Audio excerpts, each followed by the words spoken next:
This riddle really annoyed all of the scientists. The argument was heated. Is it even possible to call this scientific paper scientific? It was a question that was posed by Albert Einstein himself, but this was long before he was famous. The riddle is very simple. On the other hand, the logic at the basis of the riddle, and especially the answer he gave, annoyed the leading academics and intellectuals of that time. Einstein presented the Roman numerals that we're all familiar with: 1, 2, 3, 9, 10, 11, 12, and so on. And his question was very simple.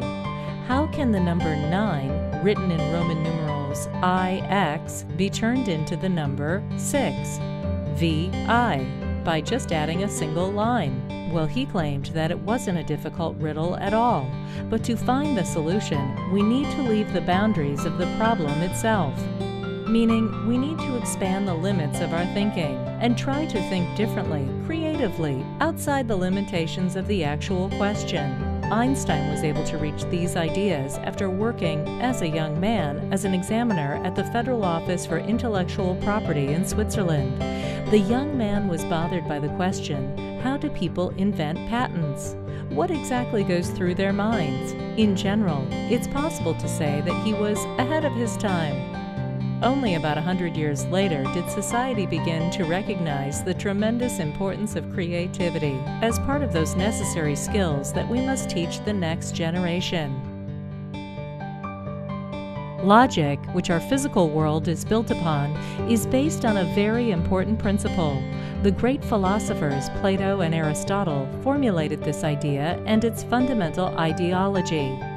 Essentially, they succeeded in creating a very logical world that is structured as logical, coherent chains. Each matter undeniably leads to its own unique conclusion. For example, 1 plus 1 is always equal to 2. In every language among all people. It doesn't matter if you grew up in Japan, China, or the United States.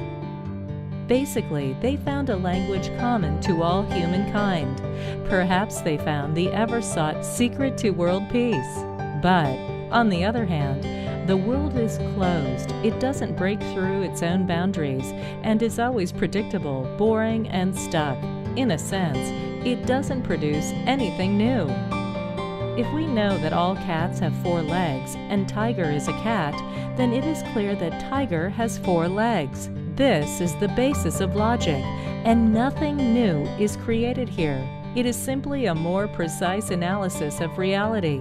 Okay, we won't make light of this type of thinking, which produced many great things, like airplanes, rockets, and advanced mobile phones. We also won't get into the details of all of the principles of logic.